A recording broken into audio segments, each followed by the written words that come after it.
Hello दोस्तों, स्वागत करते हैं आपका अपने YouTube channel genius hub academy पर। मैं विकास गुप्ता आप लोगों को इस प्लेटफॉर्म पर क्लास 10 का फिजिक्स पढ़ा रहा था, जिसके पहले हम लोगों ने समतल पृष्ठों से प्रकाश का परावर्तन को कवर किया, पहले चैप्टर को, जो हमारा फिजिक्स में आता है भौतिक विज्ञान, कक्षा 10 भौतिक विज्ञान। आज उसी में हम लोग भौतिक विज्ञान के आगे, फिजिक्स के आगे चैप्टर नंबर 2 जो हमारा है गोलीय पृष्ठों से प्रकाश का परावर्तन। तो आज हम स्टार्ट करेंगे गोलीय पृष्ठों से प्रकाश का परावर्तन, जिसे इंग्लिश में कहते हैं reflection of light on spherical surface.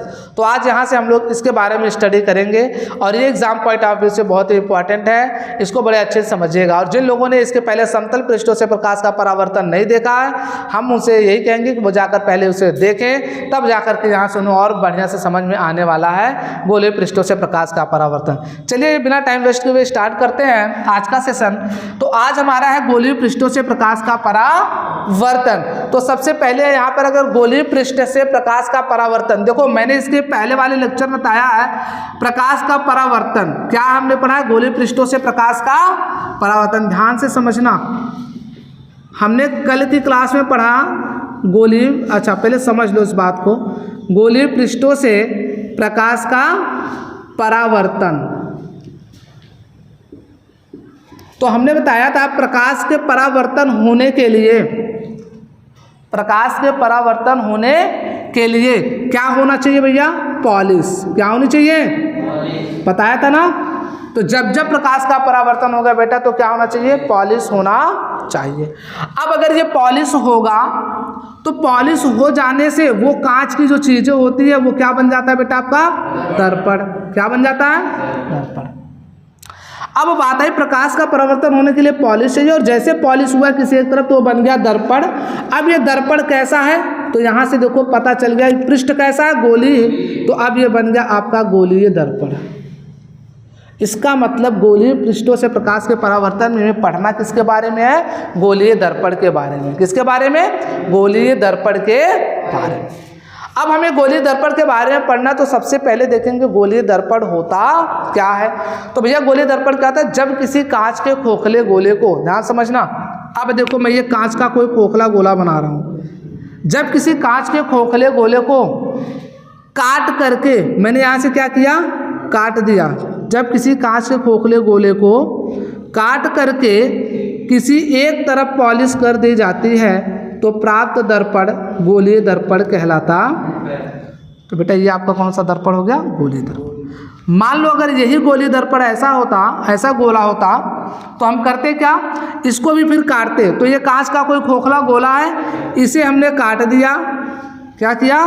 काट दिया। और इसके तरफ क्या कर दी बेटा? ये हमने पॉलिश कर दी। तो ये भी प्राप्त दर्पण क्या हो गया? आपका गोलीय दर्पण। कैसा दर्पण? ये दोनों कैसे दर्पण हो गए? गोलीय दर्पण। तो गोलीय दर्पण की परिभाषा क्या हो गई? जब किसी कांच के खोखले गोले को, ये पहले क्या था भाई? देखो मैं स्टेप वाइज करा रहा हूँ, ध्यान से देखना। ये कांच का खोखला गोला है, कांच का खोखला गोला। सेकेंड स्टेप में हमने क्या किया? देखो कांच के खोखले गोले को हमने काट कर ऐसे कर दिया। तो हमने क्या किया? काट कर हमने क्या कर दिया?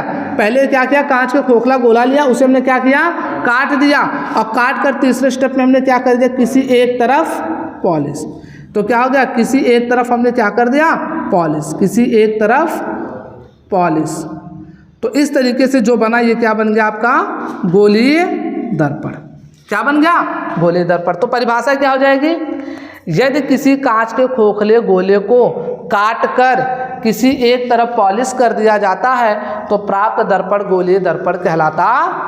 परिभाषा को 3 स्टेप में समझो। कैसे? यदि किसी कांच के खोखले गोले को, सेकेंड स्टेप क्या है? काट कर।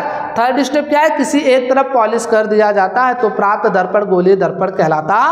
कैसे याद करोगे? पहला काम आपने किया क्या? कांच का एक खोखला गोला लिया। दूसरा काम क्या किया? आपने उसे काट दिया। तीसरा काम क्या किया? किसी एक तरफ पॉलिश कर दिया। किसी एक तरफ पॉलिश कर दिया। तो अब क्या कहोगे?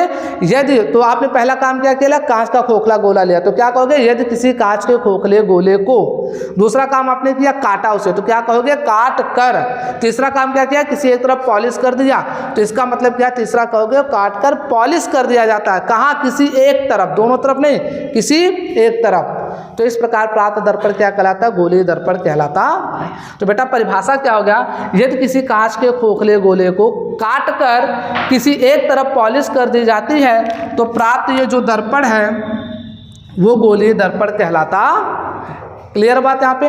तो इस प्रकार से हमने क्या सीख लिया बेटा? गोलीय दर्पण क्या होता है। तो गोलीय दर्पण में हमने देखो बताया गोलीय पृष्ठों से प्रकाश का परावर्तन। हमने बताया प्रकाश का परावर्तन होने के लिए क्या होना चाहिए? सतह पॉलिश होनी चाहिए, और पॉलिश जैसे हो जाती है तो क्या बन जाता है बेटा? वो दर्पण बन जाता है। और यहाँ पर पृष्ठ कैसा है? गोलीय पृष्ठ है, तो ये बना दर्पण कैसा हो जाएगा? गोलीय दर्पण। क्योंकि इसके पहले वाले क्लास में हमने बताया था ना, ये क्या था? समतल पृष्ठ। इसको हमने पॉलिश कर दिया तो क्या हो गया? दर्पण। चूंकि ये पृष्ठ कैसा है? समतल, तो ये हो गया समतल दर्पण। ऐसे ये पृष्ठ कैसा था? गोलीय, और यहाँ परावर्तन के लिए हमें पॉलिश चाहिए, तो बेटा क्या हो गया? गोलीय दर्पण। क्लियर बात यहाँ पे? तो इस प्रकार से हमने गोलीय दर्पण सीख लिया। तो फिर से एक बार परिभाषा बता रहा हूँ, ध्यान से फिगर देखकर पढ़ोगे तो आसानी होगी। यदि किसी कांच के खोखले गोले को काट कर किसी एक तरफ पॉलिश कर दी जाती है तो इस प्रकार प्राप्त जो दर्पण है वो कैसा दर्पण कहलाता है? गोलीय दर्पण कहलाता है। अब आगे बेटा आपका जो गोलीय दर्पण होता है, इधर मैं अगर आपको दिखाऊं तो गोलीय दर्पण बेटा आपका ये चल करके दो प्रकार का होता है। कितने प्रकार का? दो प्रकार का। पहला आपका होता अवतल दर्पण, जैसे इंग्लिश में कहते हैं कॉनकेव मिरर, और बेटा आपका दूसरा होता है उत्तल दर्पण। उत्तल दर्पण जिसे इंग्लिश में कहते हैं कॉन्वेक्स मिरर, इंग्लिश में कहते हैं कॉन्वेक्स मिरर। तो गोलीय दर्पण दो प्रकार के होते हैं, एक अवतल दर्पण और दूसरा उत्तल दर्पण, जिसे हिंदी इंग्लिश में कहते हैं अवतल दर्पण को इंग्लिश में कहते हैं कॉनकेव मिरर, और उत्तल दर्पण को कहते हैं कॉन्वेक्स मिरर। तो इस प्रकार गोलीय दर्पण दो प्रकार के होते हैं। अब एक एक करके हम पढ़ेंगे अवतल दर्पण क्या होता है और उत्तल दर्पण। उसको पढ़ने से पहले समझ लो यहाँ पे, अगर ये हमारे पास एक गोलीय दर्पण, ये कैसा दर्पण है आपका बेटा? गोलीय दर्पण। तो इस गोलीय दर्पण की हम बात करें तो जिधर पॉलिश होता है उसे हम कहते हैं पॉलिशदार सतह, पॉलिशदार सतह, और जिधर पॉलिश नहीं होता उसे हम बोलते हैं परावर्तक पृष्ठ, इसे कहते हैं परावर्तक पृष्ठ। अब अगर देखा जाए तो इसका परावर्तक पृष्ठ उभरा हुआ है, उभरा हुआ। और बेटा अगर यहाँ पे मैं देखूँ तो ये आपका हो गया कौन सा पृष्ठ? पॉलिशदार, क्योंकि इधर पॉलिश है, पॉलिशदार सतह। और अगर हम आपसे देखें तो ये वाला जो पृष्ठ है इधर देखेंगे जो, तो ये आपका कैसा है? परावर्तक पृष्ठ। ये आपका परावर्तक पृष्ठ। अब ये परावर्तक पृष्ठ इधर है तो ये परावर्तक पृष्ठ कैसा है? अंदर की ओर दबा हुआ, अंदर की ओर दबा हुआ। कैसा है? अंदर की ओर दबा हुआ। तो इसी के अकॉर्डिंग अभी हम आपको गोलीय दर्पण का दो भाग जो है अवतल दर्पण उत्तल दर्पण सिखाएंगे। तो पहले इतना याद रख लो, अगर कोई गोलीय दर्पण है जिस तरफ पॉलिश की जाती है वो आपका पॉलिशदार सतह होती है, और जिस तरफ पॉलिश नहीं होती वो परावर्तक पृष्ठ होता है। चलिए अब आगे इसको आप नोट करिए, फिर इसके बाद हम आगे आपको पढ़ाते हैं गोलीय दर्पण के दो प्रकार कौन कौन से हैं, दोनों इसके बारे में स्टडी करते हैं।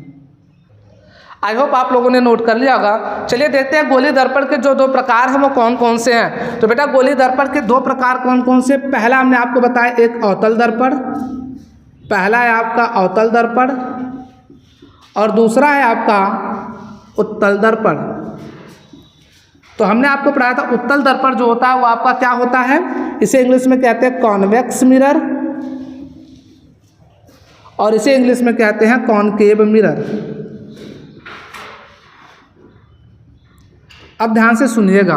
तो हमने दो प्रकार किस तरीके से दर्पण पढ़े थे। ये एक तरफ इधर पॉलिश है और दूसरी तरफ की बात करें तो इधर ये पॉलिश है। देखो ऊ से क्या होता है? ऊ से उत्तल दर्पण, और ऊ से क्या मानोगे? उभरा हुआ।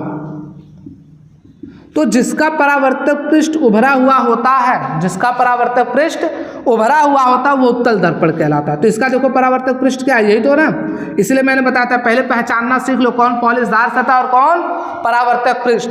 तो ये आपका हो गया कैसा पृष्ठ? पॉलिशदार। कैसा हो गया? और ये पृष्ठ कैसा हो गया? परावर्तक पृष्ठ। और आप लोग देख पा रहे होंगे ये परावर्तक जो पृष्ठ है बेटा वो कैसा है? उभरा हुआ।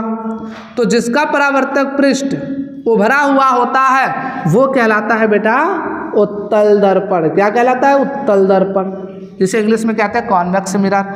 अब देखो इसका ये पृष्ठ आपका कैसा हो गया? पॉलिशदार। और ये कैसा है आपका? परावर्तक पृष्ठ है, क्योंकि इधर पॉलिश नहीं है। तो इसका परावर्तक पृष्ठ देखो कैसा, अंदर की ओर दबा हुआ है, अंदर की ओर दबा हुआ है। तो जिसका परावर्तक पृष्ठ अंदर की ओर दबा हुआ होता है उसे बेटा हम कहते हैं अवतल दर्पण। तो इस वजह से याद रखने के लिए क्या याद रखना? ऊ से उत्तल दर्पण, ऊ से उभरा हुआ। एक ऐसा दर्पण जिसका एक ऐसा गोलीय दर्पण, क्या, क्योंकि ये किसके भाग हैं? गोलीय दर्पण के। तो क्या कहोगे? एक ऐसा गोलीय दर्पण जिसका परावर्तक पृष्ठ उभरा हुआ होता है उत्तल दर्पण कहलाता है। ऊ से उत्तल याद रखना और ऊ से उभरा हुआ। तो जिसका परावर्तक पृष्ठ उभरा हुआ होता है उसे हम कहते हैं उत्तल दर्पण, और जिसका पृष्ठ अंदर की ओर दबा होता है उसे हम क्या कहते हैं? उसे क्या कहते हैं? हम अवतल दर्पण कहते हैं। अब इंग्लिश वाले कैसे याद रखेंगे देखो, तो कॉनकेव, कॉनकेव में एक आ रहा है केव। केव का मतलब होता है गुफा, केव का मतलब होता है गुफा। तो प्रकाश देखो जब यहाँ से अंदर जा रही है जैसे लग रहा है गुफा में जा रही है। कहाँ जा रही है? गुफा में। तो जब प्रकाश अंदर की ओर गुफा में जाए या जिसका परावर्तक पृष्ठ गुफा की तरह बना हो उसे हम क्या कहते हैं? कॉनकेव मिरर कहते हैं। केव की तरह, केव मतलब गुफा। तो जिसका परावर्तक पृष्ठ केव की तरह बना हो या गुफा के अंदर हो तो उसे हम कहते हैं कॉनकेव मिरर। ये इंग्लिश वाले याद रख सकते हैं। और बाकी हिंदी मीडियम वाले बच्चे याद रखेंगे ऊ से उत्तल दर्पण और ऊ से उभरा हुआ। तो उभरा हुआ पृष्ठ जिसका परावर्तक पृष्ठ होगा उसे हम क्या कहेंगे? उत्तल दर्पण। जैसे देखो बेटा अगर हमने ये बनाया, पॉलिश इधर कर दी, तो देखो ये जो आपका पॉलिशदार सतह और ये कैसा हो गया? परावर्तक पृष्ठ। देखो ये परावर्तक पृष्ठ बाहर की तरफ उभरा हुआ है कि नहीं? तो ये कौन सा दर्पण हो जाएगा? उत्तल दर्पण। तो इस प्रकार से बेटा उत्तल दर्पण पहचान होती है। तो हम क्या लिखेंगे परिभाषा उत्तल दर्पण की? अवतल दर्पण की सबसे पहले लिख देंगे, ऐसा गोलीय दर्पण, ऐसा गोलीय दर्पण जिसका परावर्तक पृष्ठ अंदर की ओर दबा हुआ होता है, अवतल दर्पण कहलाता है। अवतल दर्पण कहलाता है। और बेटा अगर हम उत्तल दर्पण की बात करें तो इसमें लिखेंगे ऐसा गोलीय दर्पण, ऐसा गोलीय दर्पण जिसका परावर्तक पृष्ठ बाहर की ओर उभरा हुआ होता है, उत्तल दर्पण कहलाता है। उत्तल दर्पण कहलाता है। तो याद रखना बाबू, ऊ से उभरा हुआ, ऊ से उत्तल दर्पण। जिसका परावर्तक पृष्ठ बाहर की ओर उभरा होगा कौन सा दर्पण कहलाएगा? उत्तल दर्पण। क्लियर बात यहाँ पे? तो ये बेटा आपका होगा उत्तल दर्पण और ये हो गया आपका अवतल दर्पण। और याद रखना वस्तु रखी किधर जाती है? हमेशा परावर्तक पृष्ठ की तरफ। इसका मतलब क्या है? अगर लेंस ऐसे आपका ये दर्पण ऐसे बना हुआ है तो वस्तु कभी इधर नहीं रखी जाएगी पॉलिशदार। किधर रखी जाएगी? परावर्तक, इधर कहीं रखी जाएगी परावर्तक पृष्ठ की ओर। इधर रख दोगे अगर वस्तु तो यहाँ से प्रकाश किरण आएगी तो यहाँ से परावर्तन होगा ही नहीं। तो हमें परावर्तन किधर से होगा? परावर्तक पृष्ठ की ओर से। इसलिए हमेशा जो आपकी वस्तु होती है वो रखी जाती है परावर्तक पृष्ठ की ओर रखी जाती है।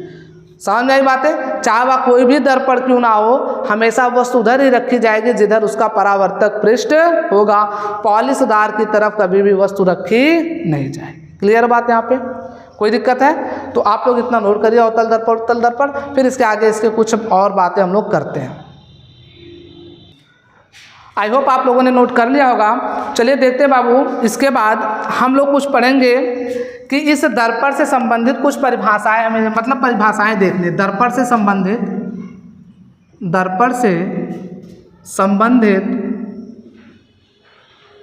संबंधित कुछ परिभाषाएं जो कि जानना बहुत ज़रूरी है, तभी आप लोगों को प्रतिबिंब बनाना सीख पाओगे दर्पण के द्वारा। तो चलिए बात करते हैं इसके द्वारा, ज़रा ध्यान समझना। सबसे पहले आता है दर्पण का ध्रुव।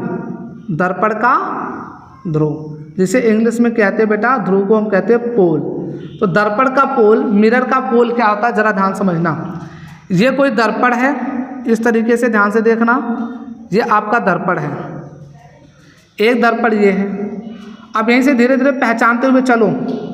देखो इसका परावर्तक पृष्ठ अंदर की ओर दबा हुआ है तो ये बेटा हो गया आपका अवतल दर्पण, और इसका परावर्तक पृष्ठ देखो क्या उभरा हुआ है तो ये कौन सा दर्पण हो गया आपका उत्तल दर्पण। क्या हो जाएगा? तो किसी दर्पण का जो मध्य बिंदु होता है, इसी मध्य बिंदु को, दर्पण के मध्य बिंदु को हम लोग क्या कहते हैं बेटा? पोल कहते हैं। तो दर्पण के मध्य बिंदु को हम लोग क्या कहते हैं? पोल। तो ये जो मध्य बिंदु दोनों है इसे हम क्या कहेंगे? पोल कहेंगे। समझ में आई बात कि नहीं? तो लिखोगे क्या इसमें? दर्पण के मध्य बिंदु को दर्पण का ध्रुव कहते हैं, दर्पण का ध्रुव कहते हैं। क्लियर बात यहाँ पे? तो दर्पण का ध्रुव, तो दर्पण का जो मध्य बिंदु होगा उसे हम क्या कहेंगे? ध्रुव कहते हैं। क्लियर बात यहाँ पे? अगला जो हमारा टॉपिक है बेटा वो है वक्रता केंद्र। इंग्लिश में से कहते हैं सेंटर ऑफ कर्वेचर। क्या कहते हैं? Centre of curvature. इसे बेटा हम लोग सी से रिप्रेजेंट करते हैं। किससे? सी से।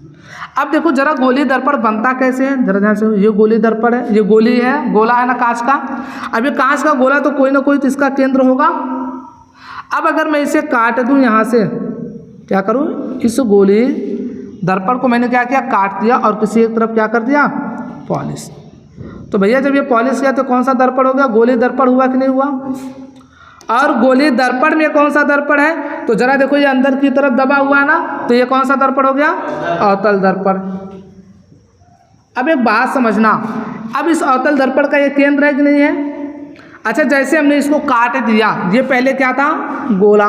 तो ये जो बिंदु था ये किसका केंद्र था? गोले का केंद्र। किसका था? गोले का केंद्र था। लेकिन जब हमने इसको काट कर ऐसा कर दिया तो बेटा इसे बोलते हैं अब ये गोला नहीं रह गया, अब ये क्या बन गया? वक्र बन गया। क्या बन गया? अब जो ये केंद्र होगा वो किसका केंद्र हो जाए? वक्र का केंद्र। और वक्र के केंद्र को हम क्या कहते हैं? वक्रता केंद्र। अब ये वक्र बन गया। ये सब क्या है? वक्र है। कोई गोला जब तक गोला था तब तक गोले के केंद्र था। जैसे हमने काट दिया तो ये क्या बन गया? वक्र। और जब ये वक्र बन गया तो इस वक्र के केंद्र क्या हो जाएगा? वक्रता केंद्र। तो इसे क्या कहेंगे हम? तो क्या परिभाषा बताएंगे कि जो आपका ये गोली दर्पण है जिस कांच के खोखले गोले का बना होता है। भाई ये जो गोली दर्पण किससे बना है? कोई कांच का खोखला गोला रहा होगा ना, तो इसे काट कर बनाओगे ना। तो गोली दर्पण जिस कांच के खोखले गोले का बना होता है उस गोले का केंद्र दर्पण का वक्रता केंद्र कहलाता है। बात समझ में नहीं है? क्या बोलोगे कि ये जो गोली दर्पण क्या बना? किसी ना किसी कांच के खोखले गोले से बना है ना। तो क्या कहो? गोली दर्पण जिस कांच के खोखले गोले का बना है उस कांच के खोखले गोले का केंद्र ही वक्रता केंद्र कहलाता। बात समझ में नहीं आई? तो वक्रता केंद्र में क्या लिखोगे यहाँ पे? गोली दर्पण जिस कांच के खोखले गोले का बना होता है, जिस कांच के खोखले गोले का बना होता है उस कांच के खोखले गोले का केंद्र, उस कांच के खोखले गोले का केंद्र, उस कांच के खोखले गोले का केंद्र वक्रता केंद्र कहलाता है। वक्रता केंद्र कहलाता है। देखो याद करने का मैं बता रहा हूँ, 3 स्टेप में आपको याद करना। पहले क्या बताओगे? गोली दर्पण किसी कांच के खोखले गोले का बनाना, तो पहला नाम बोलोगे गोली दर्पण। दूसरे में क्या बोलोगे? जिस कांच के खोखले गोले का बना है। तीसरा स्टेप क्या बोलोगे? उस कांच के खोखले गोले का केंद्र वक्रता केंद्र कहलाता है। क्या बोलोगे? गोली दर्पण। पहला स्टेप क्या बोलोगे? गोली दर्पण। दूसरा स्टेप में क्या बोलोगे? जिस कांच के खोखले गोले का बना है उस कांच के खोखले गोले का केंद्र वक्रता केंद्र कहलाता है। तो क्या बोलोगे, गोलीय दर्पण जिस कांच के खोखले गोले का बना है उस कांच के खोखले गोले का केंद्र वक्रता केंद्र कहलाता। तो जैसे मैंने स्टेप वाइज बताया, आप स्टेप वाइज याद करोगे तो परिभाषा बड़ी आसान हो जाएगी और मैंने दिखा भी दिया। अब देखो ये क्या है, ये गोले का केंद्र है। अब इसे काटोगे तभी तो आप गोली दर्पण बनाओगे ना। तो जो गोली दर्पण बनेगा वो कांच के खोखले गोले का ही तो बना होगा। तो कहोगे गोली दर्पण जिस कांच के खोखले गोले का बना है उस कांच के खोखले गोले का केंद्र वक्रता केंद्र कहलाता है। क्लियर है बात। ऐसे बेटा अब आपका अगला आता है क्या, वक्रता त्रिज्या। क्या आती है, वक्रता त्रिज्या। ठीक है ना। इसमें जो यही है ना, यही बेटा क्या कहलाएगी आपका वक्रता केंद्र। अब देखो अगला है आपका वक्रता त्रिज्या। क्या है, वक्रता त्रिज्या। इंग्लिश में कहते हैं रेडियस ऑफ कर्वेचर। क्या कहते हैं, रेडियस ऑफ कर्वेचर। इंग्लिश में हमने लिख दिया भैया, समझ लेना। अब देखो क्या होता है, आप लोग त्रिज्या जानते हो ना क्या होता है। अगर आपके पास बेटा ये गोला है और ये गोले का केंद्र है, तो गोले के केंद्र से यहाँ कोई भी चीज़ मिला दो तो ये क्या कहलाती है बेटा, त्रिज्या। ये किसकी त्रिज्या है, तो कहोगे सर गोले की त्रिज्या है। किसकी त्रिज्या है, गोले की। लेकिन जैसे हमने इसको यहाँ से पूरा काट कर हटा दिया, हमने क्या किया, यहाँ से काट कर इसको हटा दिया, तो बताओ अब क्या ये गोले की त्रिज्या होगी, नहीं ना। अब ये किसकी त्रिज्या हो गई, पहले गोले की त्रिज्या हो गई। अब ये बना क्या, तो ये बन गया वक्र।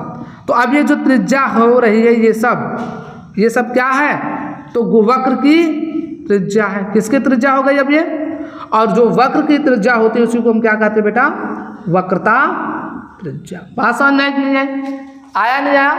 तो हमने देखा जो ये गोला था, ये जो गोला बना हुआ था हमारे पास, इस गोले की सभी त्रिज्याएं थी। हमने इस गोले को काट कर हटा दिया, तो अब ये क्या बन गया, पूरा वक्र बन गया।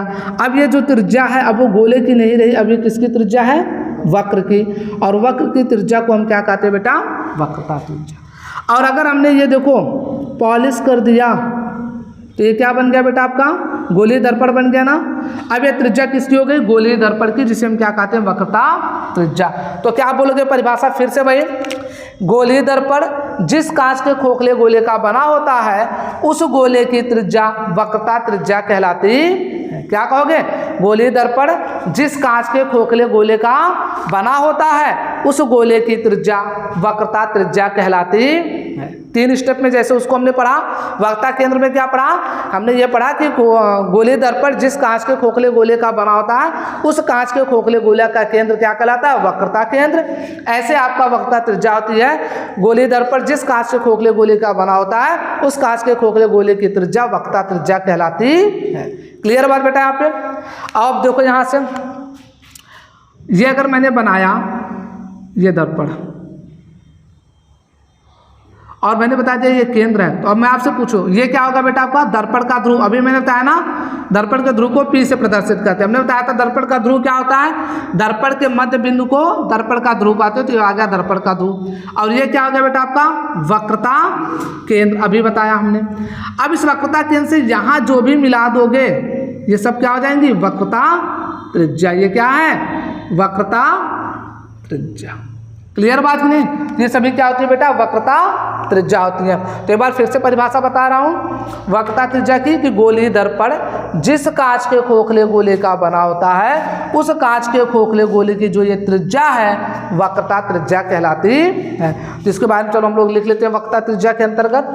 हम इसे जरा मिटा देते हैं, तो लिखते हैं क्या, कि गोलीय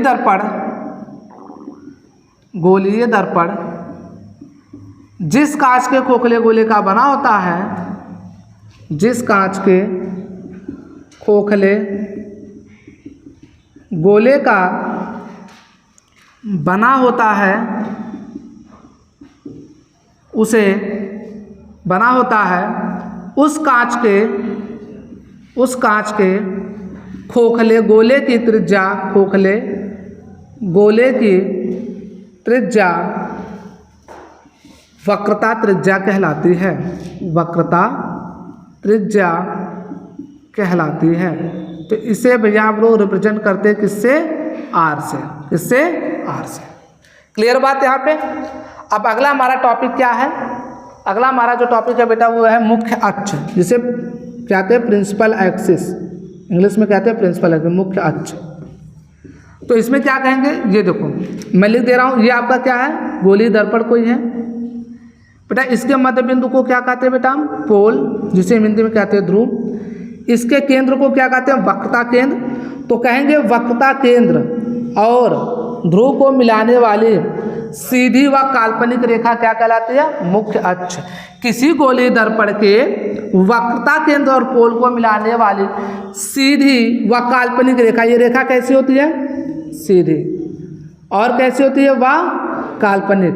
काल्पनिक का मतलब क्या है कि हम लोग कल्पना करते कोई एक रेखा ऐसी जा रही है, और ये रेखा कौन सी है, ये कोई रेखा नहीं बल्कि प्रकाश की किरण ही है। क्या है, प्रकाश की किरण ही है। समझ में आ रही बात है कि नहीं आ रही है, ये कोई वो नहीं है, ये क्या है, प्रकाश की किरण ही है। तो क्या कहेंगे, मुख्य अक्ष में किसी गोलीय दर्पण के, किसी गोलीय दर्पण के वक्रता केंद्र व ध्रुव को मिलाने वाली रेखा, ध्रुव को मिलाने वाली सीधी व काल्पनिक रेखा, सीधी व काल्पनिक रेखा मुख्य अक्ष कहलाती है, मुख्य अक्ष कहलाती है। इंग्लिश में बेटा इसे कहते हैं प्रिंसिपल एक्सिस, मुख्य अक्ष कहलाती। तो ये क्या हो जाएगी आपकी, मुख्य अक्ष। किसको मिलाने वाली, वक्रता केंद्र और ध्रुव को मिलाने वाली सीधी व काल्पनिक रेखा क्या कहलाएगी, मुख्य अक्ष। तो इस प्रकार से जरा देखो हम लोगों ने पढ़ क्या लिया, हमने इस तरीके से पढ़ा क्या, हमने ये पढ़ा, पहले क्या पढ़ा, गोलीय दर्पण जो था हमारे पास उससे संबंधित कुछ हमें क्या पढ़ने थे, परिभाषाएं। तो सबसे पहले हमने क्या पढ़ा, दर्पण का ध्रुव। तो दर्पण का ध्रुव क्या होता है, दर्पण के मध्य बिंदु को हम लोग दर्पण का ध्रुव कहते हैं। फिर हमने पढ़ा बेटा वक्रता केंद्र। वक्रता केंद्र क्या होता है, गोलीय दर्पण जो होता है किसी कांच के खोखले गोले का बना होगा, अगर वो कांच का खोखला गोला तो उसका कोई ना कोई केंद्र भी होगा, तो वो जो केंद्र होता है वही क्या होता है, वक्रता केंद्र होता है। तो हम क्या बताएंगे, गोलीय दर्पण जिस कांच के खोखले गोले का बना होता है उस कांच के खोखले गोले का केंद्र वक्रता केंद्र कहलाता है। ऐसे हम वक्रता त्रिज्या को परिभाषित करते हैं, गोलीय दर्पण जिस कांच के खोखले गोले का बना होता है उस कांच के खोखले गोले की त्रिज्या वक्रता त्रिज्या कहलाती है। फिर हमने क्या पढ़ा, फिर हमने पढ़ा मुख्य अक्ष भी पढ़ा। मुख्य अक्ष क्या होता है, तो किसी गोलीय दर्पण के वक्रता केंद्र और दर्पण के ध्रुव को मिलाने वाली सीधी व काल्पनिक रेखा क्या कहलाती है बेटा, आपका मुख्य अक्ष कहलाती। तो इस प्रकार से हमने क्या किया, 3-4 चीजें आपकी पढ़ी है, जैसे मुख्य अक्ष पढ़ लिया, वक्रता त्रिज्या, दर्पण का ध्रुव और अवतल वक्रता केंद्र, ये 4 टॉपिक हमने पढ़े हैं। अभी भी इसमें अभिलंब बचा है, मुख्य फोकस बचा है, दर्पण का द्वारक बचा है। ये 3 चीजें आपको बतानी बाकी रह गई। लेकिन आज के लिए इस सेशन में बस इतना ही बेटा। आगे नेक्स्ट सेशन में हम आपसे मिलेंगे जिसमें हम लोग डिस्कस करेंगे क्या, सबसे पहले आपको पढ़ाएंगे क्या अभिलंब क्या होता है, फिर आपको पढ़ाएंगे क्या मुख्य फोकस क्या होता है, और फिर हम लोग पढ़ेंगे क्या आपका एक और बचता है दर्पण का द्वारक, जिसे कहते हैं अपर्चर, इंग्लिश में क्या कहते हैं, अपर्चर। और मुख्य फोकस को क्या कहते हैं, प्रिंसिपल फोकस, और अभिलंब को इंग्लिश में कहते हैं नॉर्मल। तो इन सब चीज़ों के बारे में हम लोग अगले लेक्चर में डिस्कस करेंगे। और ये डिस्कस करने के बाद ये जानना बहुत ज़रूरी भाई, ये अगर आप समझ पाए तो ही आप प्रतिबिंब का निर्माण कर पाओगे। तो इस चीज़ों को बड़े अच्छे से समझना, और इसकी परिभाषा भी आती है एग्जाम में, तो इसकी परिभाषा को मैंने बहुत अच्छे ढंग से समझाया है। आप लोग इसे पढ़िएगा, पढ़ करके फिर इसके बाद जो है क्या नाम, आप लोग जो है बढ़िया से नोट्स अपना जो है बना लीजिएगा। इसके बाद हम लोग मिलेंगे अगले वीडियो में। आज के लिए बस इतना है।